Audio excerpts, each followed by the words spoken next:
మనుషులు నమ్మిన వాళ్ళు ఉన్నారు, రాజులు నమ్మిన వాళ్ళు ఉన్నారు, కానీ దేవుణ్ణి నమ్మిన వాళ్ళు ఇదేంటండి మేము ఆదివారం చర్చికి వెళుతున్నాము, దేవునికి సంబంధించిన దేవుని పేరిట ఎన్నో కార్యక్రమాలు చేస్తున్నాము, మేము నమ్మట్లేదు అంటారేంటి? నిజంగా దేవుణ్ణి నమ్మితే మనం ఎలా ఉండాలో తెలుసా? దేవుణ్ణి నమ్మిన వాళ్ళ బ్రతుకులు కొట్టొచ్చినట్టు కనపడతాయి. పేరుకు చెప్పుకోవటం కాదు, పాట పాడేసి ప్రార్థన చేసేసి ఏమంటే బైబిల్ పట్టుకుని చర్చికి వెళ్ళినంత మాత్రాన బ్రతుకు మార్చుకోకపోతే ఒక బ్రతుక క్రియలు కనబడాలండి. మనలో భక్తి ఉంటే, నమ్మకం ఉంటే, ఇప్పుడు నువ్వు నమ్మిన దేవుడు మేలు చేసేవాడు, నువ్వు నమ్మిన దేవుడు మంచి చేసేవాడు, నువ్వు నమ్మిన దేవుడు ఎంతకైనా ఇచ్చేవాడు, మరి నీలో అలాంటి లక్షణాలు ఉన్నాయా? అదే చర్చికి వెళతావు, ఆ చర్చిలో ఉన్న పక్కలతో గొడవ ఆడతావు, పోవాలని కోరుకుంటావు. నీదొక బతుక, సిగ్గులేని బతుకు. మళ్ళీ పైగా నేను దేవుణ్ణి నమ్మాను.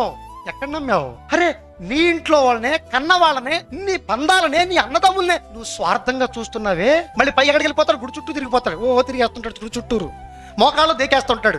ఏంటి నీ భక్తి? నువ్వు దేవుణ్ణి నమ్మావా?